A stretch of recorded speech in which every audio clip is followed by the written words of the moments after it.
Welcome to my YouTube channel. इस video में हम लोग इम्फैथिक सेंटेंस क्या हैं, नॉन इम्फैथिक सेंटेंसेस क्या होते हैं, नॉन इम्फैथिक से इम्फैथिक कैसे बनाया जाए, इस चीज़ के बारे में पढ़ने वाले हैं। तो आइए वीडियो को स्टार्ट किया जाए।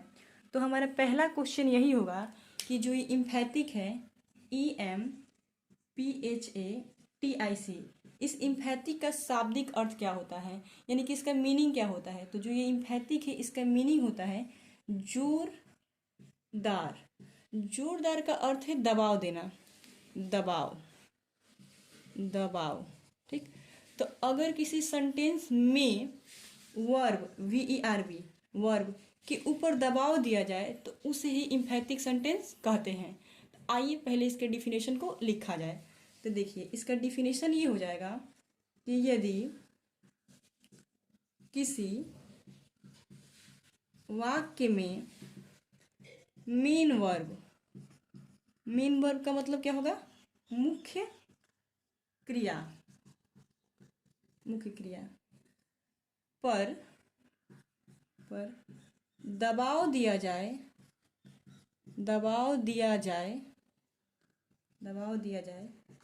तो उसे इम्फैथिक सेंटेंस कहते हैं। तो उसे इम्फैथिक सेंटेंस कहते हैं।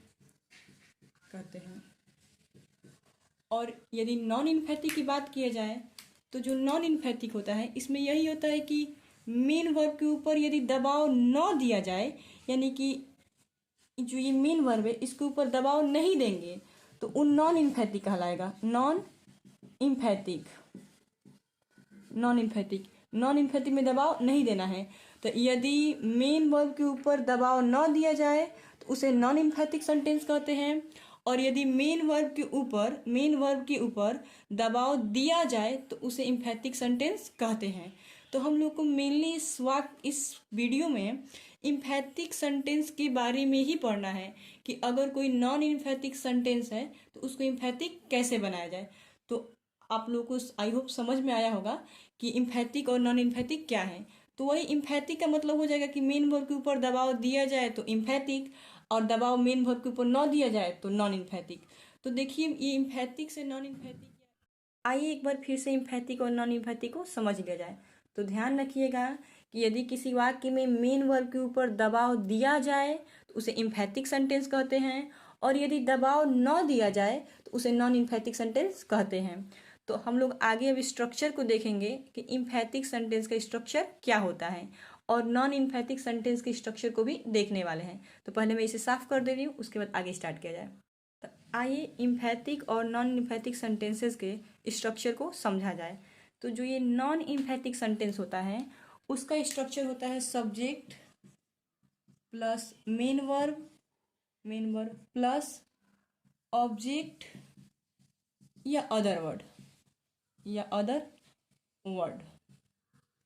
और जो हम लोग का इम्फैथिक सेंटेंस होता है इसका स्ट्रक्चर होता है सब्जेक्ट प्लस डू या डज या did plus main verb plus object plus या अदर वर्ड।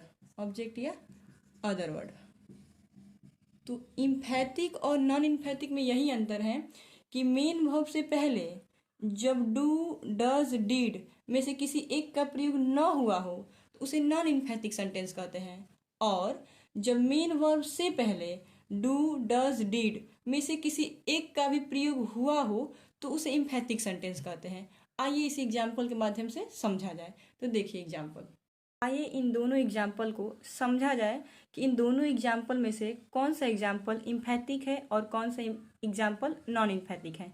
तो देखिए पहला एग्जाम्पल है आई प्ले क्रिकेट। तो इस वाक्य में जो प्ले है ये मेन वर्ब है, PLAY। तो जो ये प्ले मेन वर्ब है तो इससे पहले हम देखेंगे कि क्या डू डज डिड में से किसी एक का प्रयोग हुआ है कि नहीं। तो देखिए आप लोग, प्ले से पहले डू डज डिड का प्रयोग नहीं हुआ है। तो जब मेन वर्ब से पहले डू डज डिड का प्रयोग न हो तो उसको नॉन इम्फैथिक कहते हैं। तो हमारा जो ये पहला सेंटेंस हो जाएगा ये क्या हो जाएगा, नॉन इम्फैथिक। ठीक, नॉन इम्फैथिक। लेकिन दूसरा सेंटेंस देखेंगे ये वाला, तो इसमें दिया है कि आई डू प्ले क्रिकेट। तो इस वाक्य में मेन वर्ब क्या है, प्ले। इस प्ले से पहले क्या आया है, डू। तो जब मेन वर्ब से पहले डू, डज, डीड में से किसी एक का प्रयोग हो तो उसे इम्फैथिक कहते हैं, और ना हो तो क्या कहते हैं, नॉन इम्फैथिक। तो हमारा जो दूसरा सेंटेंस था वो इम्फैथिक हो गया, और जो पहला सेंटेंस था वो नॉन इम्फैथिक हो गया। अब हम लोग आगे इसके रूल्स को पढ़ने वाले हैं कि इम्फैथिक से नॉन इम्फैथिक को कैसे बनाया जाए, लेकिन इससे पहले इसकी हिंदी को भी जान लिया जाए कि ये होता क्या है। तो देखिए देखिए ये जो पहला सेंटेंस है, आई प्ले क्रिकेट, इसका अर्थ होगा मैं क्रिकेट खेलता हूँ। तो ये हम लोग का जो सेंटेंस था ये नॉन इम्फैथिक था, तो इसका तो हिंदी हो गया कि मैं क्रिकेट खेलता हूँ। लेकिन जो दूसरा सेंटेंस है हम लोग का, ये है कि आई डू प्ले क्रिकेट, मैं क्रिकेट खेलता ही तो हूँ। और इस सेंटेंस में जब डू, ऊपर स्ट्रक्चर लिखे हैं कि जब भी किसी वाक्य में मेन वर्ब से पहले डू डज डिड का प्रयोग हो तो वो इम्फैथिक कहलाता है। और जो इम्फैथिक डू डज डिड का प्रयोग हो जाता है तो उसका अर्थ होता है ही तो, ही तो, या तो सही। ठीक, जैसे हम लोग नॉर्मली एक किताब पढ़ता हूँ, तो ये हम लोग का ये सिंपल सेंटेंस हो गया, यानी कि वो नॉन इम्फैथिक है। अगर इसी सेंटेंस में जोड़ देना हो तो हम लोग कह देते हैं मैं एक किताब पढ़ता ही तो हूँ। तो यानी कि जब ही तो हूँ का प्रयोग किया जा रहा है तो उस सेंटेंस में दबाव दिया जा रहा है, और जब भी किसी सेंटेंस में दबाव दिया जाए तो उसे इम्फैथिक सेंटेंस कहते हैं। तो इम्फैथिक का हिंदी यही होता है कि जोरदार सूचक, और जोड़ देने के लिए हिंदी में ही तो या तो सही शब्द का प्रयोग करते हैं। और इन्हीं दोनों का अंग्रेजी जो होता है ये डू डज डिड होता है, और उसका प्रयोग जो होता है डू डज डिड का प्रयोग वो मेन वर्ब से पहले करते हैं। जब भी किसी सेंटेंस में मेन वर्ब से पहले डू डज डिड का प्रयोग करेंगे तो उसे इम्फैथिक कहेंगे। इसे कहीं साइड में लिख भी लिया जाए कि ये डू डज डिड का हिंदी क्या होता है, शाब्दिक अर्थ क्या होता है, तो मैं इसे साफ करके यहीं पे लिख दे रही हूँ। तो देखिए, आइए इस डू डज डिड का शाब्दिक अर्थ को लिखा जाए। जैसे डू दिया है, डज दिया है और डिड दिया है। ये डू डज डिड का अर्थ होता है तो ही या तो सही। इन्हीं शब्दों का प्रयोग हिंदी में करके मेन वर्ब पर जोड़ दिया जाता है, और इन शब्दों का प्रयोग अगर मेन वर्ब से पहले इंग्लिश में किया जाए तो यही जोरदार सूचक शब्द हैं। आइए अब हम लोग इम्फैथिक सेंटेंस को बनाने सीखा जाए। तो ध्यान रखिएगा कि जो हम लोग का क्वेश्चन रहेगा वो नॉन इम्फैथिक में रहेगा, हम लोग को उसको इम्फैथिक बनाना है। तो चलिए रूल स्टार्ट किया जाए। तो रूल नंबर पहला हम लोग का यही कहता है कि जब भी हमको नॉन इम्फैथिक से इम्फैथिक बनाना हो जो तो दिया गया जो नॉन इम्फैथिक सेंटेंस है, पहले आइए इसका एक एग्जाम्पल लिखा जाए। जैसे मान लीजिए एग्जाम्पल है कि सी गोज टू स्कूल। तो सबसे पहले जब भी आपको इम्फैथिक या नॉन इम्फैथिक करना होगा तो आप इस सेंटेंस की पहचान कीजिएगा कि दिया गया सेंटेंस इम्फैथिक है कि नॉन इम्फैथिक है। तो देखिए, सी गोज टू स्कूल दिया है, तो पहचान करने का रूल पहला यही हम लोग का कि इस मेन वर्ब से पहले अगर डू डज डिड का प्रयोग हुआ होगा तो इम्फैथिक, और नहीं हुआ होगा तो नॉन इम्फैथिक। तो हम लोग देखा जाए तो मेन वर्ब हम लोग का गोज है, और इस गोज से पहले डू डज डिड का प्रयोग नहीं हुआ है, अर्थात दिया गया सेंटेंस हम लोग का क्या है, नॉन इम्फैथिक है। तो जब ये सेंटेंस नॉन इम्फैथिक है तो हम लोग को इसको क्या बनाना है, इम्फैथिक बनाना है। तो इम्फैथिक बनाने का रूल हम लोग का पहला यही कहता है कि सबसे पहले इस मेन वर्ब के रूप को चेक कीजिए कि किस फॉर्म में है, यानी कि यहाँ पर ये फर्स्ट फॉर्म है कि सेकेंड फॉर्म है कि हम लोग का फिफ्थ फॉर्म है, मैंने कौन सा रूप में दिया, फिफ्थ फॉर्म मैंने अंत में एस या एस है कि नहीं। तो इसका रूप चेक करेंगे कि पहला रूप है कि दूसरा रूप है कि पांचवा रूप है, उसी के अकॉर्डिंग डू डज डिड का प्रयोग करेंगे। तो देखिए, अगर MV1 आएगा तो मेन वर्ब से पहले डू लगाइएगा, अगर MV2 आएगा तो मेन वर्ब से पहले डिड लगाइएगा, और MV5 आएगा यानी पांचवा रूप आएगा तो MV से पहले डज लगाइएगा। और इन सब के प्रयोग करने के बाद MV1 का प्रयोग कीजिएगा। ठीक, जैसे इसी एग्जाम्पल को हम लोग देखा जाए। एग्जाम्पल था कि सी गोज टू स्कूल, तो हम लोग का गोज ये इसमें सेंटेंस में जो ये वर्ब है ये कौन सा रूप है, तो पांचवा रूप है, क्योंकि जब भी एस या ईएस लगा रहेगा तो उसको पांचवा रूप बोलते हैं। तो जब ये पांचवा रूप है तो किस चीज़ का प्रयोग हुआ, तो डज का। तो जब डज का प्रयोग हो तो पहले सब्जेक्ट को लिखा जाए सी। हम लोग जानते हैं कि इम्फैथिक बनाने के लिए मेन वर्ब से पहले ही डू डज डिड का प्रयोग करते हैं, तो हम लोग इसके बाद डज लगा देंगे क्योंकि गोज है। उसके बाद डू डज डिड के प्रयोग करने के बाद हमेशा MV1 का प्रयोग करना है। तो इस गोज का जो MV1 है ये गो हो जाएगा, गो। और टू स्कूल दिया है तो टू स्कूल लिख देंगे। तो देखिए हमेशा ध्यान रखना है कि वर्ब के किस फॉर्म का प्रयोग हुआ है। तो अगर पांचवा रूप का प्रयोग होगा, पांचवा रूप का प्रयोग होगा तो गोज लगाइएगा। ऐसे एक और एग्जाम्पल इन तीनों पर देख लिया जाए एक एक करके। एग्जाम्पल लिखने के लिए पहले मैं इसे साफ करती हूँ, उसके बाद एग्जाम्पल लिखा जाएगा। इन तीनों एग्जाम्पल को समझा जाए तो देखिए पहला एग्जाम्पल है वी डू आवर वर्क। तो आइए इसको भी चेक किया जाए कि इम्फैथिक है कि नहीं। तो देखिए यहाँ पर सेंटेंस में जो मेन वर्ब हम लोग का डू है, इस डू से पहले अगर देखा जाए तो कोई भी अदर डू या डज या डिड नहीं दिया है। तो जब इस सेंटेंस में केवल मेन वर्ब का ही प्रयोग हुआ है, उसके पहले डू डज डिड का प्रयोग नहीं हुआ है, तो ये हमारा सेंटेंस नॉन इम्फैथिक हो गया। तो जब ये नॉन इम्फैथिक हो गया तो हम लोग उसको क्या बनाएंगे, इम्फैथिक। तो इम्फैथिक बनाने के लिए सबसे पहले सब्जेक्ट लिखेंगे, तो वी है तो वी। और ये डू क्रिया का कौन सा फॉर्म है, तो MV1 है। तो हम लोग जानते हैं कि जब MV1 आएगा तो डू लगाते हैं, और MV5 आता है तो डज लगाते हैं, और MV2 आता है तो डिड लगाते हैं। तो लगाया जाए, यहाँ पर MV1 है तो यहाँ पर हो जाएगा डू। अब फिर MV1 का प्रयोग करना ही है तो फिर डू आवर वर्क। तो ये हमारा जो डू है वो दो दो बार डू हो जाएगा, एक बार मेन वर्ब के रूप में, एक बार उसको इम्फैथिक बनाने के लिए, यानी कि सेंटेंस में जोड़ देने के लिए। और इसके हिंदी को भी समझा जाए, इसका अर्थ होगा वी डू आवर वर्क, हम अपना काम करते हैं। और जो इम्फैथिक बना है इसका अर्थ होगा वी डू आवर वर्क, हम अपना काम करते ही तो हैं। तो जो सेंटेंस में ही तो है आया, इसी से सेंटेंस में जोड़ दिया गया। तो जब जोड़ दे दिया गया ये सेंटेंस क्या बन गया, इम्फैथिक। आइए अब दूसरा नंबर एग्जाम्पल को देखा जाए। दूसरा एग्जाम्पल है आई रीड ए बुक, मैं एक किताब पढ़ता हूँ। इसको इम्फैथिक बनाना है तो चेक कर लीजिए कौन सा फॉर्म है। तो जो रीड है ये MV1 है, और जब भी MV1 आएगा तो क्या लगाएंगे, डू। तो I do read a book. तो इसका अर्थ हो जाएगा मैं एक किताब पढ़ता ही तो हूँ। तो इस वाक्य में भी ही तो हूँ आ गया, तो ये भी क्या बन गया, इम्फैथिक। अब आगे तीसरा एग्जाम्पल को देखा जाए। सी रोट ए लेटर, वह एक पत्र लिखी। तो इसको इम्फैथिक बनाएंगे तो सी है तो पहले सी लिखेंगे, और ये जो रोट है ये क्रिया का कौन सा रूप है, तो ये राइट का सेकेंड रूप है। तो जब भी किसी वाक्य में सेकेंड रूप आएगा तो क्या लगाएंगे, डीड। तो यहाँ पर लिख देंगे डीड, तो सी डीड। और जब भी डू डज डिड का प्रयोग इम्फैथिक बनाने के लिए करेंगे तो इसके बाद हमेशा MV1 का प्रयोग करेंगे। तो जो ये रोट है इसका MV1 क्या होगा, राइट होगा, WRITE राइट। उसके बाद ए लेटर लिख देंगे। तो आप लोगों को समझ में आया होगा। अब हम लोग अगला रूल को स्टार्ट किया जाए। तो देखिए रूल स्टार्ट करने से पहले मैं इसे साफ कर दे रही हूँ। अगला जो रूल हम लोग का है वो हैव हैज हैड से रिलेटेड है। तो जो ये हम लोग का हैव हैज और ये हैड है, इनके पहले भी डू डज डिड का प्रयोग करके सेंटेंस को नॉन इम्फैथिक से इम्फैथिक बनाया जाता है। लेकिन ध्यान रखिएगा कि जो ये हैव हैज हैड है इनका प्रयोग दो रूप में होता है, एक हेल्पिंग वर्ब के भी रूप में होता है और एक मेन वर्ब के भी रूप में होता है।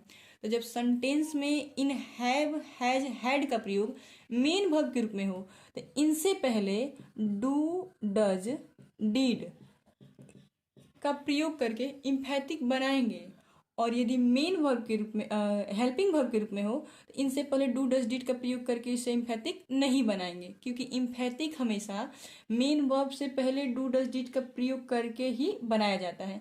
तो सबसे पहले यही समझा जाए कि ये कब मेन वर्ब के रूप में प्रयोग रहते हैं और कब हेल्पिंग वर्ब के रूप में। तो आइए इस एग्जाम्पल के माध्यम से समझा जाए। तो देखिए पहले मैं दो एग्जाम्पल लिख रही हूँ, जिससे एग्जाम्पल हो जाएगा। इन दोनों एग्जाम्पल्स को देखा जाए तो जो ये हम लोग का दोनों एग्जाम्पल है, ये पहला एग्जाम्पल है कि आई हैव ए पेन। तो इस एग्जाम्पल में हम लोग का एक ही मेन वर्ब दिया है, एक ही वर्ब दिया है। तो जब एक ही वर्ब देगा इस पूरे सेंटेंस में तो यहाँ पर हमारा हैव जो है ये मेन वर्ब की तरह काम कर रहा है। लेकिन जो दूसरा सेंटेंस है इसमें गॉन भी वर्ब है और हैव भी वर्ब है। तो जब दो दो वर्ब आ जाएंगे तो जो ये हमारा हैव हैज हैड यहाँ पर प्रयोग रहेगा तो ये हमारा हेल्पिंग वर्ब की तरह काम करेगा, और जो ये गॉन है वो क्या हो जाएगा, मेन वर्ब। तो कुल मिला के जब पूरे सेंटेंस में एक ही कोई वर्ब हो और वो भी वर्ब में हैव हैज हैड का प्रयोग हुआ हो तो ये मेन वर्ब की तरह काम करेगा। लेकिन जब दो दो वर्ब आ जाए तो जो ये हम लोग का हैव हैज हैड रहेगा वो हेल्पिंग वर्ब की तरह काम करेगा। तो ध्यान रखिएगा कि जब मेन वर्ब के रूप में दिया रहे तो ही उसके पहले डू डज डिड का प्रयोग करके इम्फेटिक बनाएंगे। तो आइए इसको भी हम लोग देखा जाए। अगर किसी सेंटेंस में हैव का प्रयोग हुआ हो और हैज का प्रयोग हुआ हो और हैड का प्रयोग हुआ हो तो हम लोग डू डज डिड में से क्या लगाएंगे इसको पहले देख लिया जाए। तो जो ये हैव होता है ये मेन वर्ब के रूप में प्रयोग होता है तो ही उसको इम्फेटिक बनाते हैं। तो ध्यान रखिए कि जितने भी मेन वर्ब्स होते हैं उसका फॉर्म होता है, first form, second form, third form. तो उसी तरह ये हैव का भी फॉर्म है। इसका फर्स्ट रूप जो होता है हैव होता है, इसका सेकेंड रूप जो होता है हैड होता है, इसका थर्ड रूप भी हैड होता है, इसका फोर्थ जो रूप होता है फोर्थ वो हैविंग होता है, HAVING। इसका जो फिफ्थ रूप होता है वो हम लोग का हैज होता है यानी सिंगुलर होता है। तो ध्यान रखिए कि जब फर्स्ट रूप आता है तो हम लोग अभी पिछले में ही पढ़े हैं कि डू लगाते हैं, और जब हैज का प्रयोग हुआ तो वहाँ पर मानिए फिफ्थ रूप हो गया, तो जब फिफ्थ रूप हो जाएगा तो डज लगाएंगे। और जब हैड का प्रयोग रहेगा तो जो हैड होता है ये सेकेंड रूप भी है, तो जब सेकेंड रूप आएगा तो क्या लगाएंगे, डिड। तो इन तीनों के प्रयोग करने के बाद हमेशा MV1 का प्रयोग करते हैं। तो MV1 का मतलब ये हुआ कि हैव हैज हैड अगर आएगा तो इनसे पहले ये डू डज डिड में से जो लगने वाला रहेगा उसको लगाने के बाद सारे हैव हैज हैड ये हमारा हैव में चेंज हो जाएगा। ये हैव में चेंज क्यों होगा, क्योंकि इन सारे का जो फर्स्ट रूप होता है वो हम लोग का हैव होता है, इसीलिए इसको किस में चेंज कर देंगे, हैव में। आइए इसे एक एग्जाम्पल के माध्यम से देखा जाए। तो मैं एग्जाम्पल इसका लिख रही हूँ, इन तीनों एग्जाम्पल्स को बनाया जाए। तो देखिए पहला एग्जाम्पल है सी हैज ए पेन। तो इस वाक्य में हैज का प्रयोग हुआ है, तो जो यहाँ पर हैज का प्रयोग हुआ है या फिर तीनों जो सेंटेंस है यहाँ पर हैज का प्रयोग है, यहाँ पर हैड का और यहाँ पर हैव का। इन तीनों वाक्यों में केवल एक ही वर्ब का प्रयोग हुआ है और इनादर कोई वर्ब नहीं आया है। तो जब एक सेंटेंस में एक ही कोई वर्ब प्रयोग हो और वो भी हैव हैज हैड में से कोई एक, तो ये तीनों अपने आप में मेन वर्ब के रूप में प्रयोग हैं। तो जब मेन वर्ब के रूप में प्रयोग है इस मेन वर्ब से पहले हम लोग को डू डज डिड का प्रयोग करके इम्फेटिक बनाना है। तो देखिए सी है तो पहले सी लिखा जाएगा, सी। उसके बाद जो हैज है क्रिया का पांचवा रूप है, तो जब पांचवा रूप रहेगा तो क्या लगाते हैं, हम लोग डज लगाते हैं, तो लग जाएगा डज। उसके बाद ये इसका पांचवा रूप है तो डज लगा दिए। तो जब डू डज डिड लग जाता है तो MV1 का प्रयोग करते हैं। इन सब का MV1 क्या होगा, तो हैव होगा, तो यहाँ पर हो जाएगा हैव। उसके बाद से ए पेन है तो ए पेन लिख देंगे, तो इसको मैं साफ कर दे रही हूँ, ए पेन। ठीक, अब अगला एग्जाम्पल को देखा जाए। सी हैड ए बुक, तो इसको भी बनाएंगे, तो सी है तो सी। उसके बाद जब हैड आएगा तो क्या लगाएंगे, डिड, तो डिड लग गया। अब फिर MV1 का प्रयोग करेंगे यानी कि हैव का प्रयोग करेंगे, तो हैव। ए बुक है तो ए बुक। और अगला एग्जाम्पल देखिए, I have a new bag, तो आई है तो आई, और इस हैव से पहले ही डू डज का प्रयोग करना है, तो हैव हमारा फर्स्ट रूप है तो क्या लग जाएगा, डू। तो I do have a new bag, I do have a new bag. ये तीनों एग्जाम्पल हो गया। आइए अब रूल नंबर थर्ड को देखा जाए। पहले मैं इसे साफ कर दे रही हूँ, उसके बाद रूल नंबर थर्ड स्टार्ट किया जाएगा। तो रुकिए, जो हम लोग का थर्ड रूल है वो हम लोग का थर्ड रूल इम्परेटिव सेंटेंस से रिलेटेड है। इम्परेटिव सेंटेंस से कैसे, तो देखिए पहले इम्परेटिव लिख दिया जाए, IMPERATIVE, इम्परेटिव सेंटेंस। तो जो इम्परेटिव सेंटेंस होता है इसको हिंदी में कहते हैं आज्ञा सूचक वाक्य, आज्ञा सूचक वाक्य। इस वाक्य से आज्ञा, आदेश, अनुमति, सलाह इन सब का बोध होता है। और इसको हम शॉर्ट में थोड़ा सा यहाँ पर भी थोड़ा सा काम है तो इसको पढ़ा जाए। तो ये जो होता है प्रायः MV1 से शुरू होता है, ठीक है, MV1 प्लस ऑब्जेक्ट या अदर वर्ड दिया रहता है। तो जब भी किसी सेंटेंस का शुरुआत MV1 से हो तो समझ जाइए कि वो सेंटेंस इम्परेटिव है।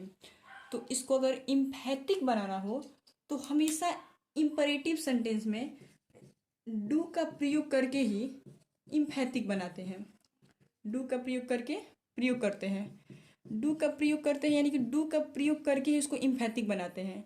और डू का प्रयोग क्यों करते हैं, क्योंकि हम लोग जानते हैं कि इम्परेटिव सेंटेंस MV1 से स्टार्ट होगा, और जब भी किसी सेंटेंस में MV1 देगा तो क्या लगाते हैं, डू। जैसे एग्जाम्पल देखा जाए, जैसे गो देयर, वहाँ जाओ, तो इसको हमको इम्फेटिक बनाना है, तो ये गो क्या है, MV1 है। तो जब MV1 दिया है, MV1 लिख ही दे रहे हैं, MV1 दिया है तो हम लोग MV1 से पहले डू लगाएंगे, तो डू गो है तो गो और देयर है तो देयर, तो डू गो देयर, यानी कि वहाँ जाओ तो इसका इम्फैटिक हो गया। और इसमें एक चीज़ ध्यान रखिएगा कि इम्परेटिव सेंटेंस में प्लीज या काइंडली का भी प्रयोग होता है, तो इसे मैं साइड में लिख दे रही हूँ, साफ करके तब लिख दे रही हूँ नीचे। ध्यान रखिएगा कि जब सेंटेंस में प्लीज या काइंडली का प्रयोग वाक्य के शुरू में या प्रारंभ में हुआ हो, शुरू में हुआ हो, तो इस प्लीज या काइंडली के बाद, माने के बाद अब प्लस मेन वर्ब से पहले, मेन वर्ब से पहले डू का प्रयोग करके उसका इम्फैटिक बनाएंगे। आइए इसको एग्जाम्पल से देखा जाए। तो जैसे एग्जाम्पल है, प्लीज सिट हियर, कृपया यहाँ बैठ जाइए। हमको इसको इम्फैटिक बनाना है, तो इम्फैटिक सेंटेंस में यही होता है कि मेन वर्ब से पहले डू लगाते हैं इम्परेटिव वाला में। तो प्लीज है तो हम लोग प्लीज इसको लिख दिया जाएगा। उसके बाद इस वाक्य में मेन वर्ब सीट है, तो इस सीट से पहले डू लगाना है, तो सीट यहाँ पे लिख देते, इससे पहले क्या लगा देंगे, डू। तो प्लीज डू सीट, हियर है तो हियर। तो ध्यान रखिए कि प्लीज या काइंडली आए तो प्लीज या काइंडली के बाद और मेन वर्ब से पहले ही इम्परेटिव सेंटेंस में डू का प्रयोग करते हैं। ठीक, अब एक और एग्जाम्पल देखा जाए। एक एग्जाम्पल है कि हैव रेस्ट, यानी कि आराम कीजिए, और इसका हमको अगर इम्फैटिक बनाना हो तो देखिए जो ये हैव है ये हम लोग का मेन वर्ब है, तो हम लोग जानते हैं कि हैव का प्रयोग हेल्पिंग के वर्ब के भी रूप में होता है और मेन वर्ब के भी रूप में होता है। इस सेंटेंस में सब्जेक्ट का प्रयोग नहीं किया गया है, सेंटेंस का स्टार्टिंग हैव से ही हुआ है, तो यहाँ पर हमारा हैव जो है किस रूप में हो गया, मेन वर्ब के रूप में। अब मेन वर्ब का हैव ये कौन सा फॉर्म है, तो फर्स्ट फॉर्म है। तो जब फर्स्ट फॉर्म है तो डू से स्टार्ट करके बनाएंगे, तो डू, और डू लगाने के बाद MV1 लगाएंगे, तो MV1 हमारा हैव ही है, तो डू हैव रेस्ट, आराम कीजिए तो, ठीक, इसका अर्थ हो जाएगा। तो हम इसी तरह हम लोग इसको नॉन इम्फैटिक से इम्फैटिक बनाते हैं। और ये जो हम लोग नॉन इम्फैटिक से इम्फैटिक बना रहे थे, तो इम्फैटिक से नॉन इम्फैटिक बनाना भी उतना ही ईजी है। मान लीजिए अगर ऐसे सेंटेंस दिया रहता कि प्लीज डू सिट हियर, यहाँ पर दिया रहता कि ऐसे कि do have rest, in sentence को कह देता कि आप ये थी नॉन इम्फैटिक बनाइए, तो इसको नॉन इम्फैटिक बनाने के लिए हम जानते हैं कि जो मेन वर्ब से पहले डू डज डिड लगा है उनको हटाते हैं, तो हम लोग हटा देते हैं प्लीज सिट हियर, तो हम लोग का इम्फैटिक नॉन इम्फैटिक हो जाता। यहाँ पर दिया डू हैव रेस्ट, तो यहाँ पर भी मेन वर्ब से पहले डू आया है, तो इस डू को हटा देते हैं, हैव रेस्ट, तो ये हमारा क्या हो जाता, नॉन इम्फैटिक हो जाता। तो अगर आपको नॉन इम्फैटिक से इम्फैटिक बनाने समझ में आया है, तो आप इम्फैटिक से नॉन इम्फैटिक भी बना सकते हैं। डायरेक्ट आप लोग अपोजिट रूल को फॉलो कीजिएगा, इम्फैटिक से नॉन इम्फैटिक भी बन जाएगा।